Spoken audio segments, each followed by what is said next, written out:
When 18-year-old Katie Pladl reconnected with her birth parents, she was very happy to discover that they seemed like the loving family she had always dreamed of.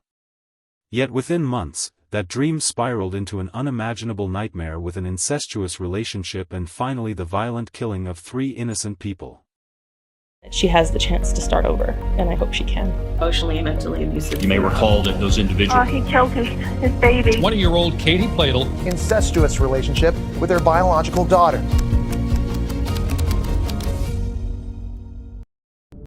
This shocking case involving Stephen Pladl and his daughter Katie raises many disturbing questions. Perhaps the most important is how nobody saw this coming. This story takes us back to 1995 when a 20-year-old man named Stephen Pladl met 15-year-old Alyssa Garcia in an online chat room.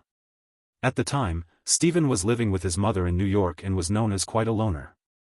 Former classmates remember him as someone who wore the same hockey sweater every single day and was a target of bullies. He was a strange guy, one classmate recalls.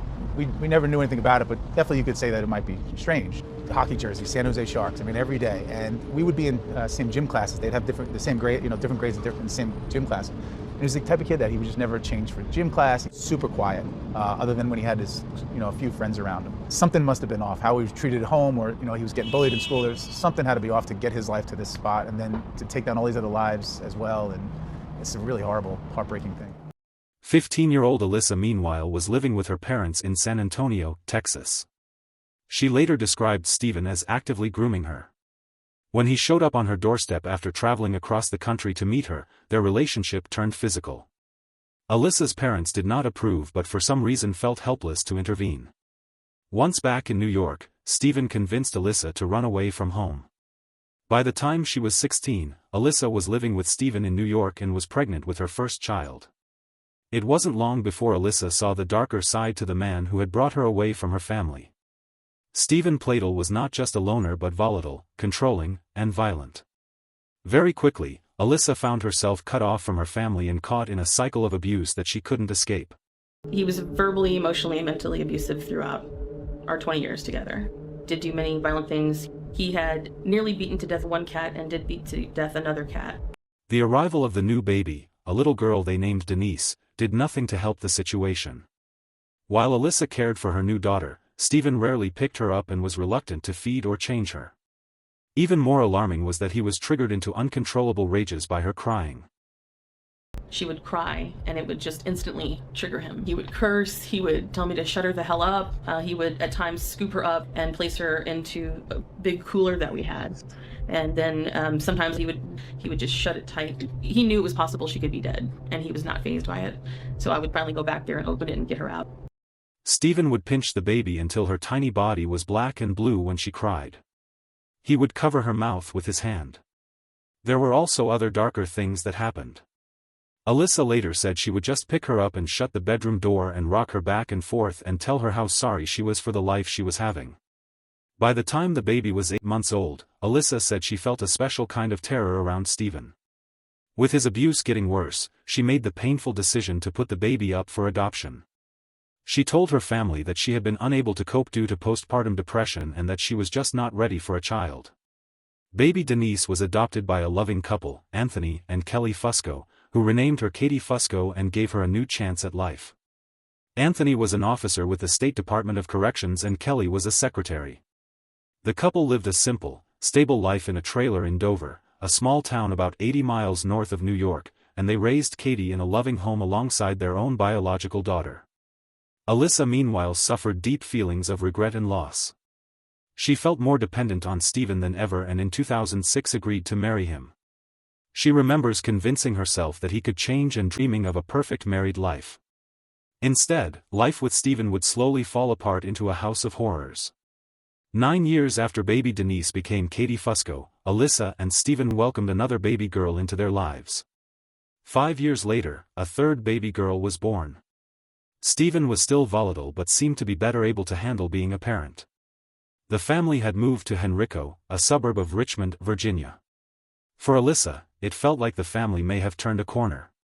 It wasn't to last. Stephen was unable to keep a job, forcing Alyssa to work many jobs to keep the family going. During his outbursts, he would throw furniture and punch holes in the wall.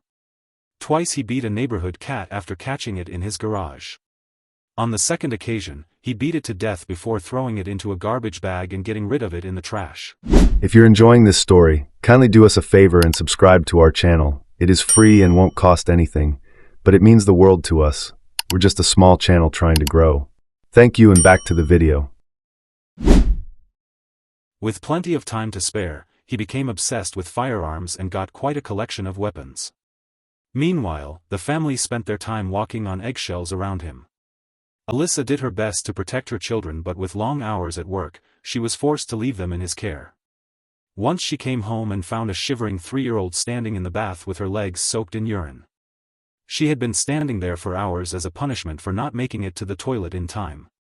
Alyssa made many attempts to leave him.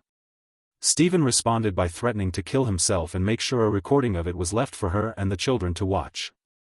Alyssa felt trapped. So in August of 2015, when she received a friend request on social media from her long-lost daughter Denise, now known as Katie, it felt like a wonderful gift from the universe. Alyssa was thrilled to learn that her oldest daughter, now 17, had been doing well in such a normal and stable home. Katie was a cheerleader at Dover High School and loved animals so much that she had become a vegetarian. She had even taken steps to help stray cats. She was artistic and known in school for her impressive comic strips. Katie wrote about her love of art in a blog, saying a pen and something to draw on had become a safe place for me. Ink became my weapon against rules and regulations. For me, life without art was no life at all. She also had ambitious plans for her future. After graduation, she planned to attend a community college before transferring to the State University of New York, studying digital advertising. Life was pretty perfect except for one little issue. For a long time, Katie had felt a deep pull to find out who her birth parents were. In the summer of 2017, she set out to look for them on Facebook. Soon enough, she had found them both.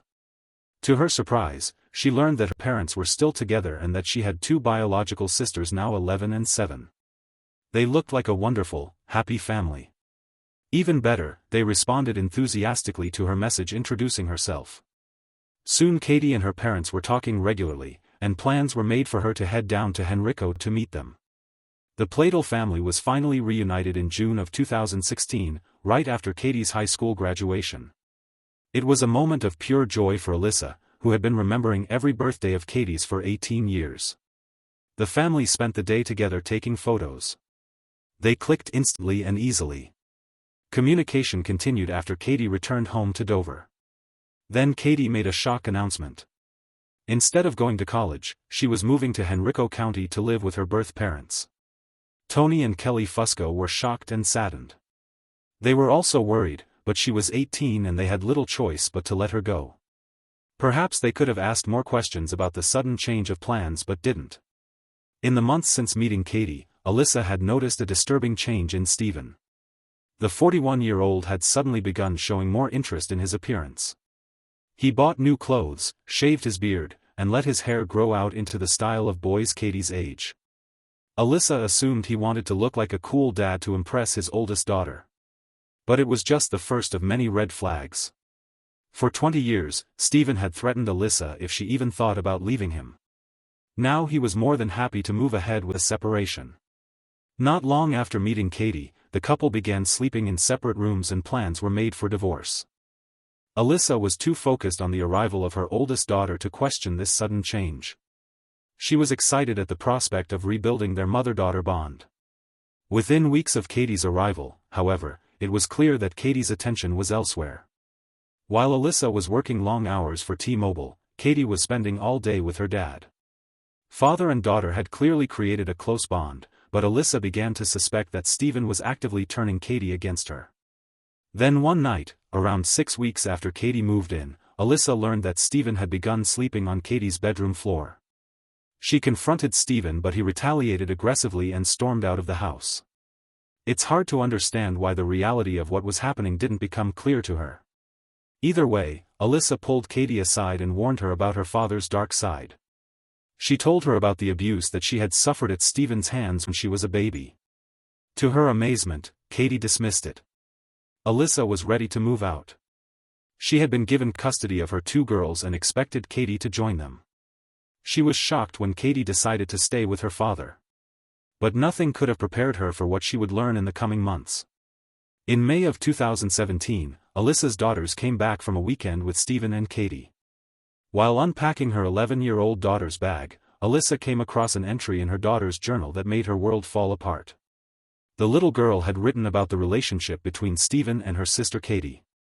In the journal, she had written, "Katie is my big sister and I love her. I also love how she's skinny in areas and has smaller breasts. But how is she pregnant and gained weight? And my dad calls her baby, also his baby. Did he make her pregnant? My dad even says that she's my stepmom. He doesn't even want me to say or call her sister anymore. Katie is my sister. She's probably his wife now, but in nature, she's only my sister. Does she see me as a daughter or a sister? Katie now sometimes tells me to get the fuck up." Also in the diary were drawings of Stephen shown as Satan. One picture showed the girl running away from him saying, "Stop Satan, get out."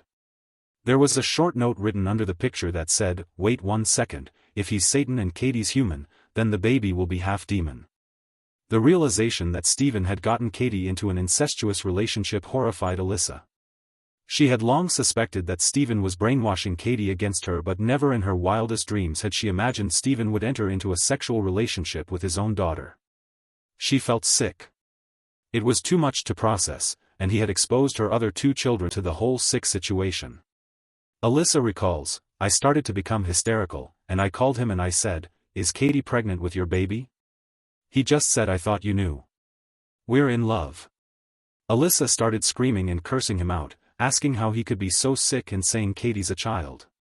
Then she called the police.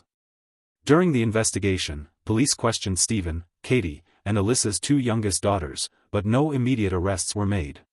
If you're enjoying this story, kindly do us a favor and subscribe to our channel. It is free and won't cost anything, but it means the world to us. We're just a small channel trying to grow. Thank you, and back to the video. Alyssa hoped the investigation would lead to Stephen's arrest.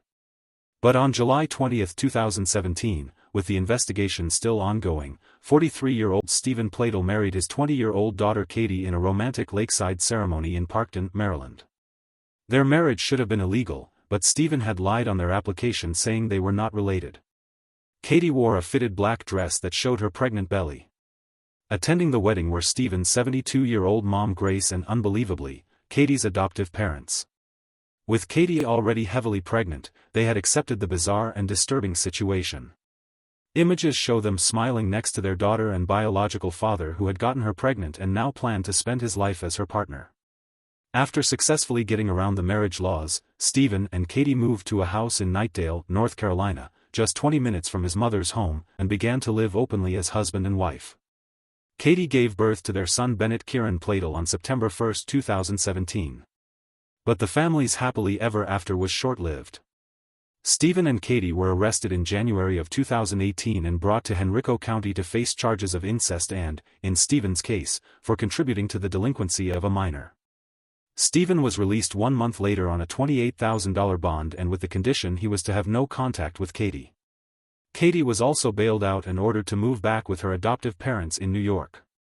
Stephen's 72-year-old mother Grace was given custody of their baby boy Bennett. The controversial relationship made headline news. 20-year-old Katie Pladl, who was also Stephen's daughter. She was adopted at birth by the Fusco family in Wingdale, New York. At 18, she wanted to find her birth parents. She did, even moving in with them and eventually sleeping with and marrying her biological father. You may recall that those individuals were the subject of an arrest here in Knightdale back in January 2018. Stephen's lawyer issued statements arguing that Stephen had never pressured Katie into a relationship. Meanwhile, 20-year-old Katie attempted to settle back into life at home.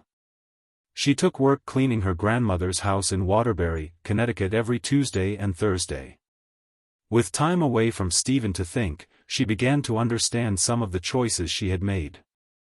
On April 11, she called Stephen to tell him that she wanted out of the marriage. She hoped to end things peacefully and raise their son Bennett in a healthy environment. But Katie didn't know who she was dealing with. When repeated attempts to change her mind failed, Stephen came up with another plan for his family. On Thursday, April 12, 2018, Tony Fusco and his adopted daughter Katie left their Dover home in a black pickup truck for the town of Waterbury, where Katie had a job cleaning her grandmother's house. Unbeknownst to them, a man was watching them in a nearby Honda minivan.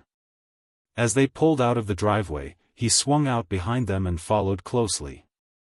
A few minutes later, they came to a stop at an intersection. There were a few cars on the road that morning, and several witnesses happened to watch as the minivan pulled up alongside the truck. The man opened his window. They watched as he pulled out an assault-type rifle, pointed it at the window, and emptied it into the cabin of the truck. When police arrived at the scene, they found the bodies of 56-year-old Tony Fusco and 20-year-old Katie Pladl still strapped in their seats. They had been killed instantly. Soon after, the same minivan was found just over the state border in Dover, New York. In the front seat of the van was a man who was dead from a self-inflicted gunshot wound. That man was Stephen Pladl. Another 911 call had meanwhile been made in the city of Cary, North Carolina by Stephen's mother, Grace Pladl. He killed his baby, and he's in the house. Okay, you said that he told you he killed his baby? Okay, ma'am, listen to me. What's your name? If you're enjoying this story, kindly do us a favor and subscribe to our channel. It is free and won't cost anything, but it means the world to us. We're just a small channel trying to grow. Thank you, and back to the video. Police were immediately sent to check on Stephen's home in Knightdale, North Carolina. Lying in the closet of an upstairs bedroom, they found the lifeless body of a baby boy. He had been suffocated. After getting off the phone from Katie on April 11, Stephen had called his mother to tell her that he was picking up baby Bennett for a Skype call with Katie. Stephen was banned by the courts from any contact with Katie, but not from seeing his son, an oversight that would cost Bennett his life. Stephen's mother agreed. After picking up the baby, Stephen took him home and suffocated the 7-month-old infant with a pillow. He then hid the baby's body in a closet and drove 600 miles through the night to the home of Tony and Kelly Fusco. He knew they would be heading to Waterbury that morning, and he waited in his van to attack her during the drive. Stephen called his mother around 7 a.m. He told her he'd decided to visit Katie with the baby and was almost there. An hour and 45 minutes later, at 8:45 a.m., he called her one last time. This time it was to tell her that he had killed his son Bennett and had shot dead both Katie and her father Tony. The murders shocked the community to its core. 20-year-old Katie Pladl and 56-year-old Anthony Fusco were killed in his pickup truck in New Milford yesterday by multiple gunshots from an assault rifle. Police say pulling that trigger was Stephen Pladl, who was Katie's father, husband, and father of her baby. The father that raised her, the adoptive father, she had came up here, staying with him in Wingdale, and next thing you know, there's a shooting. Responding officers on scene were able to determine that the suspect in this case had died of a self-inflicted gunshot wound. Katie, Bennett, and Anthony Fusco were laid to rest on April 21 at St. Charles Borromeo Church in Dover Plains, New York. Alyssa sent flowers but chose not to go, wanting to avoid any further media attention. The case involving Stephen and Katie Pladl is deeply tragic and thought-provoking. It sheds light on the taboo subject of incest and its disastrous consequences, which often remain hidden and are rarely discussed in open society. Share your thoughts on this case in the comments section below. If you found this